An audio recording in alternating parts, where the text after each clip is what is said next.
Hello students and welcome back to your channel medical success.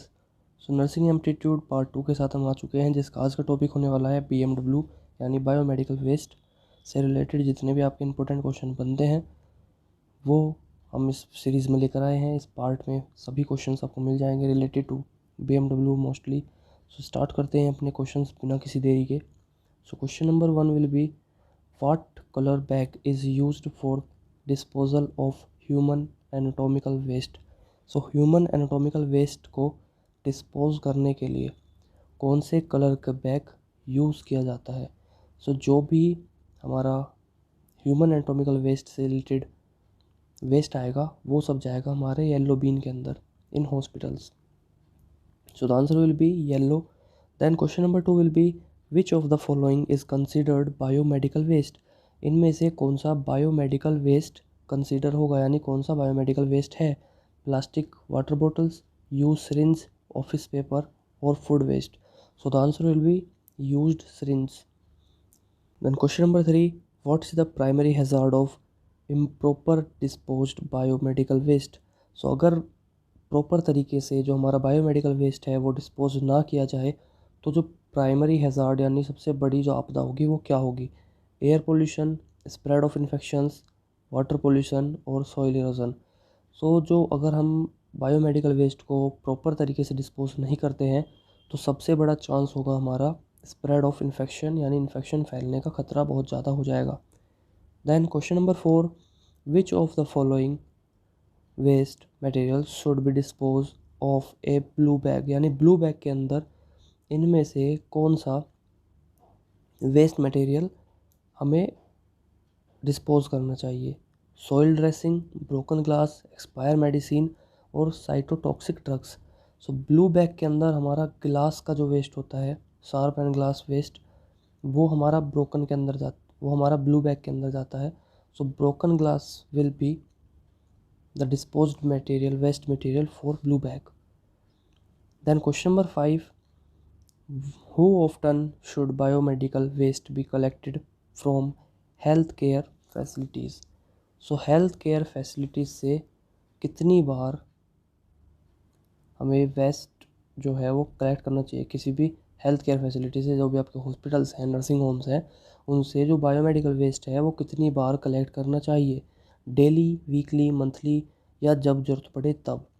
So the answer will B daily. हमें या आपके जो भी वहाँ पे बायोमेडिकल कलेक्टर जो वर्कर्स हैं उन्हें तभी वो कलेक्ट करना है डेली के डेली, ना तो वीकली, ना मंथली और ना ही ज़रूरत पड़ने पे, यानी डेली ही ये काम होगा। ऐसा नहीं है कि आज वेस्ट आपकी बीन जो है वो आधी भरी है, कल पूरी भरेगी तो हम कल डिस्पोज़ कर देंगे, ऐसा नहीं है।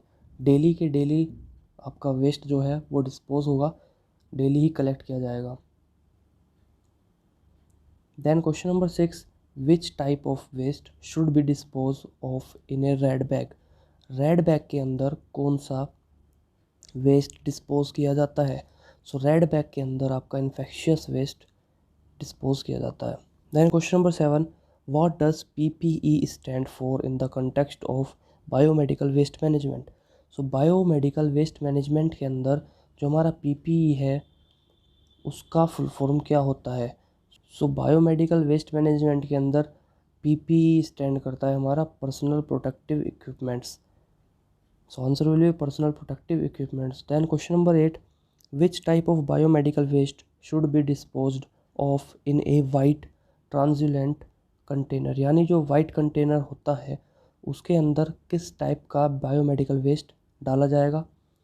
Non sharp infectious waste, sharp object like needles, chemical waste और food waste. So the answer will be option B sharp object like needles. जो आपकी शार्प नीडल्स हैं या ब्लेड्स हैं वो सभी आपकी वाइट कंटेनर के अंदर डिस्पोज की जाती हैं। Then question number 9 what is the main purpose of autoclaving in biomedical waste management. Biomedical waste management के अंदर जो हमारा ऑटोक्लेविंग का प्रोसेस होता है वो किस लिए किया जाता है। डिसइंफेक्शन के लिए, इंसिनरेशन के लिए, डिहाइड्रेशन के लिए या सेग्रीगेशन के लिए। सो ऑटोक्लेविंग एक हमारा डिसइंफेक्शन प्रोसीजर है। सो सेग्रीगेशन का मीन्स होता है आपका चीज़ों को अलग अलग करना। डिहाइड्रेशन का मतलब वहाँ से वाटर को आउट करना। इंसिनरेशन का मतलब आपका किसी भी वेस्ट को जलाकर ख़त्म कर देना। और डिसइंफेक्शन का मतलब होता है वहाँ से इन्फेक्शन को हटा देना, डिसइंफेक्शन कर देना। सो ऑटोक्लेविंग का जो मेन पर्पज़ है वो है disinfection. Then question number 10, which waste category does use cotton swab falls under. So आपके जो यूज्ड कॉटन स्वैब्स हैं, यूज्ड कॉटन स्वैब्स वो किस कैटेगरी के अंदर आते हैं? जर्नल वेस्ट के अंदर, बायोमेडिकल वेस्ट, हैजार्डियस वेस्ट और recyclable waste.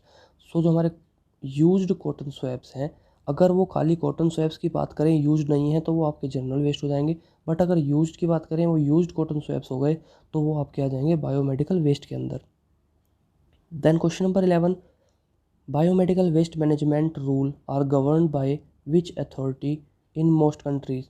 So most of the countries के अंदर जो हमारी बायोमेडिकल वेस्ट मैनेजमेंट के रूल्स हैं वो कौन सी अथॉरिटी गवर्न करती है, किसके अंडर वो आती है? हेल्थ मिनिस्ट्री के अंदर, environmental pollution agencies, occupational safety and health administration और लोकल म्यूनसिपल अथॉरिटीज़। सो जो हमारी बायोमेडिकल वेस्ट मैनेजमेंट रूल्स हैं वो हमारे इन्वायरमेंटल प्रोटेक्शन एजेंसी के अंडर आते हैं। Then question number 12, what should be done if a biomedical waste container is overfilled. अगर हमारा बायोमेडिकल वेस्ट कंटेनर ओवरफिल हो जाए यानी ज़्यादा भर जाए और स्पेस नहीं है बट हमें और उसमें कचरा डालना है, उसके लिए वो ओवरफिल हो रहा है, तो हमें क्या करना चाहिए? हमें वेस्ट को कंप्रेस दबा देना चाहिए, एक नए कंटेनर में ट्रांसफ़र कर देना चाहिए, जैसा है ऐसे ही छोड़ देना चाहिए, या उसे तुरंत डिस्पोज कर देना चाहिए? सो इसका आंसर हो जाएगा transfer to a new container. क्योंकि अगर आप कंप्रेस करेंगे नहीं, आप ऐसे ही उसे छोड़ नहीं सकते। डिस्पोज आपका 48 आवर्स में एक बार होता है, एक बार लेके जाया जाता है। देन जो आपके पास में बचता है वो बचता है transfer to a new container, यानी आप जो भी नया वेस्ट आता है उसको आप नए कंटेनर में शिफ्ट कर देंगे। Then question number 13, what is recommended treatment for cytotoxic waste. So cytotoxic waste के लिए हम क्या रिकमेंड करते हैं? ऑटोक्लेविंग, इंसिनरेशन, लैंड फिलिंग और recycling. So the answer will be incineration, यानी आपका जो भी साइटोटॉक्सिक वेस्ट है उसको जलाकर राख कर दिया जाएगा। Then question number 14, which of the following item should not be incinerated. यानी कौन सा आपका वो आइटम होगा जिसे जलाया नहीं जाएगा, जला के ख़त्म नहीं किया जाएगा?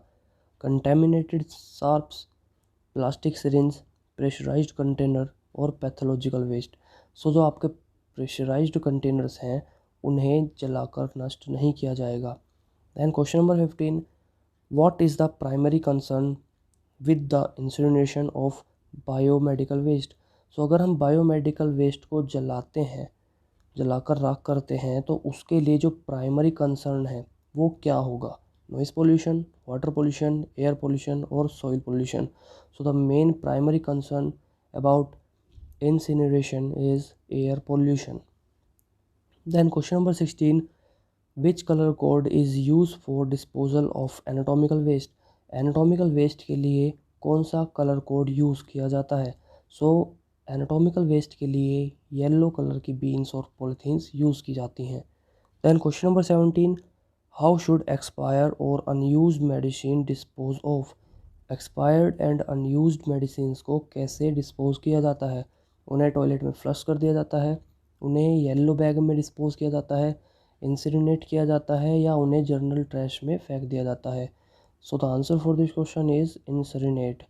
जो भी हमारी एक्सपायर्ड और अनयूज्ड मेडिसिन हैं उनको इंसिनरेट करके डिस्पोज कर दिया जाता है। Then question number 18, what is the preferred method for the disposal of liquid biomedical waste. So जो लिक्विड बायोमेडिकल वेस्ट होता है उसके लिए प्रेफरेबल मेथड क्या है उसे डिस्पोज करने के लिए? Pure down the drain, drain के थ्रू उसे खाली कर देना, जर्नल वेस्ट में मिक्स कर देना, treatment and disposal through sewer system, sewer system के थ्रू उसका ट्रीटमेंट और डिस्पोज करना, या फिर इंसिनरेशन। सो लिक्विड है उसको इंसिनरेट तो कर नहीं सकते, ना ही उसको ड्रेन में पोर करेंगे, खाली कर देंगे, ना ही उसे जर्नल वेस्ट के साथ में मिला सकते हैं, तो उसका ट्रीटमेंट करेंगे, डिस्पोज करेंगे through sewer system. Then question number 19, the symbol of biohazard is usually found on which type of waste containers. So जो हमारे बायो हैज़ार्ड का जो सिंबल है वो मेनली किन वेस्ट कंटेनर्स के ऊपर पाया जाता है? General waste containers, chemical waste containers, infectious waste containers और food waste containers. So the answer will be infectious waste containers. Then question number 20, what is the minimum temperature for effective incineration of biomedical waste? So biomedical waste का जो incineration होता है उसके लिए minimum effective temperature क्या होगा? So the minimum effective temperature for incineration is 800 degrees Celsius. Then question number 21, which body fluid is not considered a biomedical waste? इनमें से कौन सा बॉडी फ्लूइड है जो बायोमेडिकल वेस्ट कंसीडर नहीं किया जाता? So blood, saliva, urine are infectious and considered under biomedical waste, but sweat is not considered under biomedical waste. So answer will be sweat यानी पसीना. Question number 22, which personal protective equipment is essential when handling biomedical waste? सो अगर आपका एक worker है वो biomedical waste को handle कर रहा है तो उसके लिए कौन सा एसेंशियल बायो पीपीई होगा, यानी पर्सनल प्रोटेक्टिव इक्विपमेंट कौन सा एसेंशियल होगा जो ज़रूरी ही होगा? Sunglasses, gloves, ear plug और सैंडल्स.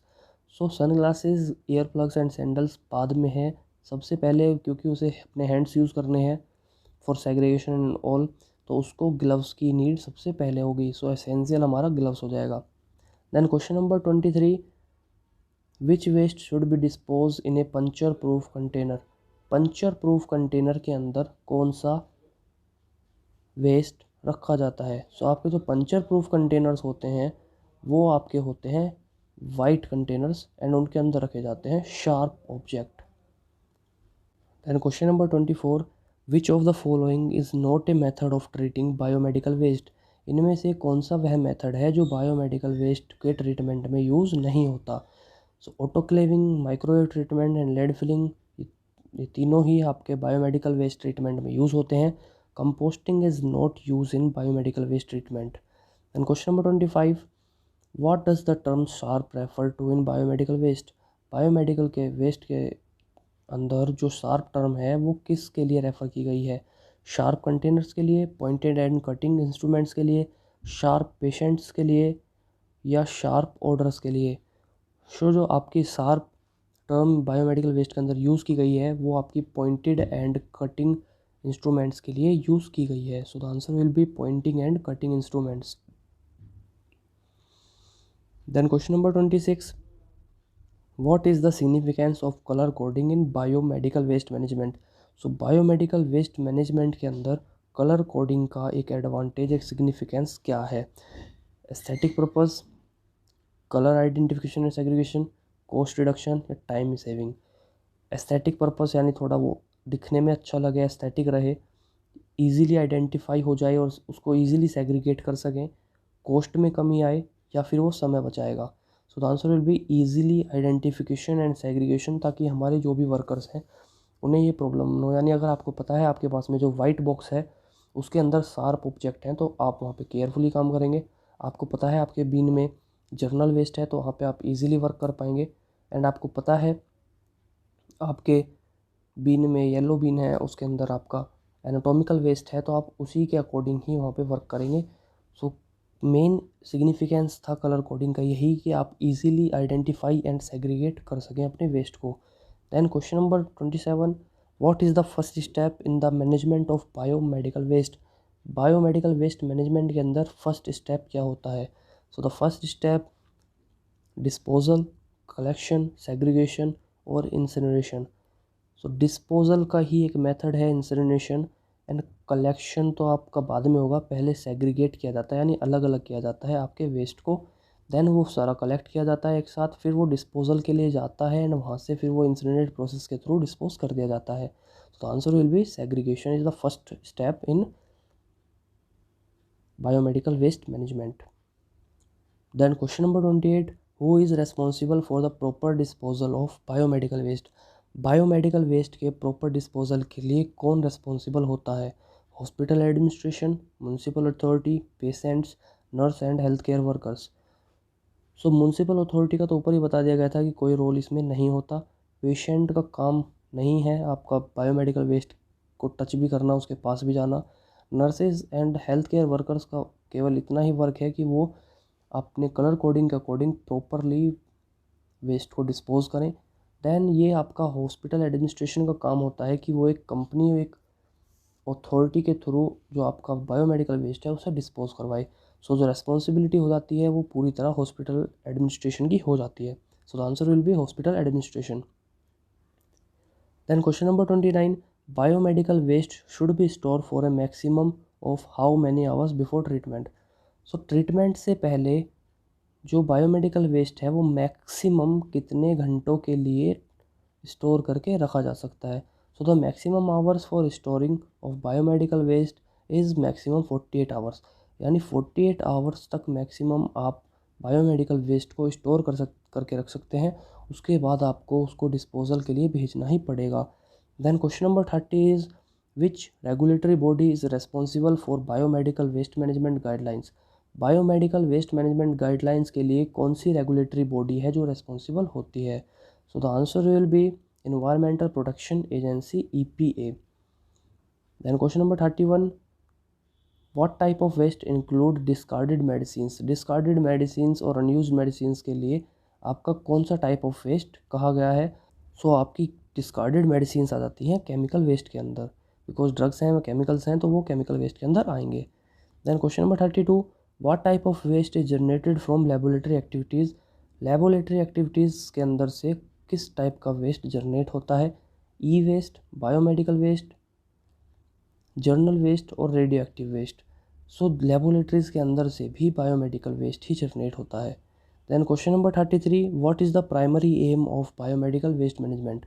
बायोमेडिकल वेस्ट मैनेजमेंट का प्राइमरी एम क्या है? Cost reduction, environmental protection, infection control और waste segregation. So the primary aim of biomedical waste management is infection control. Then question number 34, which of the following is not a characteristic of hazardous biomedical waste?